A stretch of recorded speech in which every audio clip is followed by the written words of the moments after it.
Hello guys, this is Arbs Chess. Welcome to my channel. In this game, we're gonna review about the game of Fischer and Benko, the famous Rook left. So let's start. In the game, Fischer played e4, Black played g6. We call this the modern defense. Modern defense is a hyper-modern technique allowing White to build a strong center, but after the complete development for Black, then Black will strike the center. So let's continue. White played d4, bishop g7, knight c3, d6, and here against the system, it transposes to the Park defense. Fischer's system against this is to play the Austrian attack by playing f4. So you can use the system against Black's defense. If you have an opponent, then this is the defense that he is playing. Knight f6, knight f3, castle, and bishop d3. So Fischer just focused on development of his pieces. Okay. Black played bishop g4, and that bishop pins the knight, right? So Fischer played a strong move h3, asking Black, you can take my knight, or you can move the bishop back. If Black moves back the bishop, then it looks like White gains a tempo from the move h3. In the game, Black took the knight on f3, queen takes f3, then knight c6, bishop e3, protecting the pawn on d4. There's a chance White could castle the queen side or the king side. Black played e5. Now Black starts to strike the center. Pawn breaks. As White here, so Black putting pressure on this. The main move in this position is to capture the pawn. D takes e5, D takes e5. Now, if you are White, if you take the pawn, it helps Black's pieces, obviously. Knight moves forward, it attacks the bishop, it attacks the queen, so it means taking the pawn on e5 is a mistake. Other move you could play is you can castle on the queen side, since this bishop and the rook here. If you move the bishop, then you have attack on the queen. But this is met by knight t4.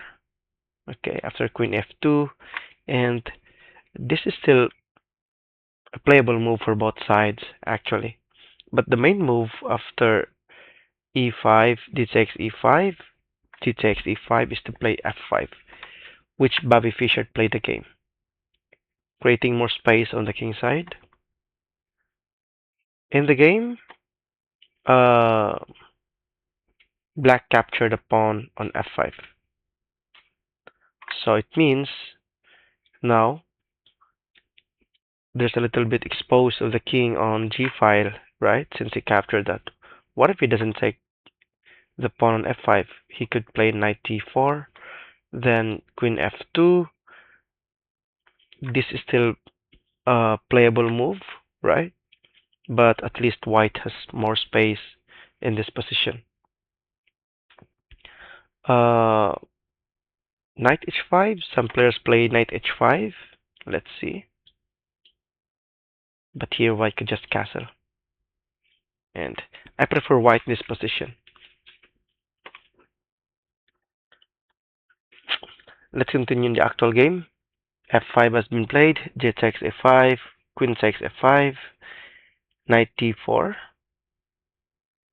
Is it good to take the knight? If you take the knight, then I think you could just take it with a pawn. The knight has to move. Okay, so this is still okay for White, I think. But in the game, after knight t4, Fischer played queen f2. Knight e8 has been played. Now White castles. You've noticed these two bishops has, especially the bishop on d3, there's a potential that it attacks the king side, but now it blocks by its own pawn. Okay, so this bishop is better. right? And white has a good file on the F file. Okay, so let me get my charger first before I will continue the game.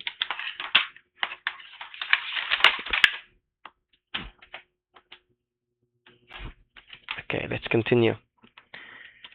Knight d6 has been played, now queen g3. So Fischer wants to attack the light squares, especially h7. King h8, queen g4, c6. Now queen h5. So Fischer creates pressure on the king side. Queen e8. So what is the idea of this queen e8? Black realized that Fischer now building pressure on the king side, so he wants to play f5 to trade queens. Now if you don't trade, then black could play f4, create space. Okay, that is the best counterplay for black.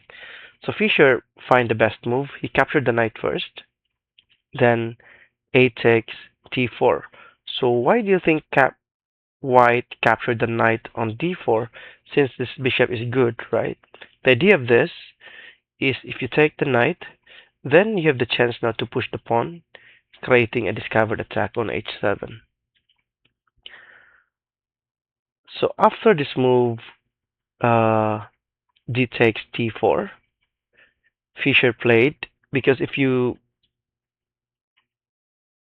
play this e5 right away, then black has this counter attack, f5.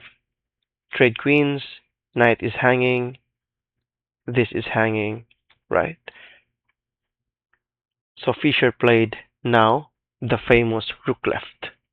What is that move? The move is rook f6, not allowing f5. Okay? And the idea of this is the pawn can't move, of course. It blocks by the rook, and white wants to play e5 to attack h7, threatening mate. King g8 has been played. There are a lot of ways to play with this for black. For instance, if you would capture the rook, then you have e5. See? Now, queen attacks h7, supported by the bishop.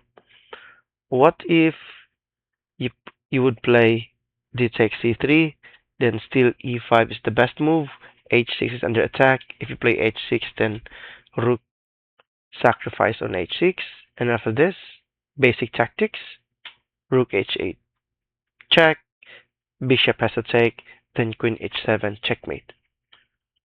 That is how powerful rook f6 is. So after rook f6, king g8, now Fischer played e5 with the same idea, attacking h7. After h6, then knight e2. And after this move, black resigned the game since, as you can see, this is a powerful move, powerful position for white, right? If he moves the knight, then you have this queen f5. If you don't move, then the knight can help to attack the king, knight g3 to knight f5. See? So this is an instructive game with Fischer against the Park defense or the modern defense. So you can use this against your opponents. Thank you for watching, guys. Please subscribe to my channel for more games like this. Have a good day. Bye bye.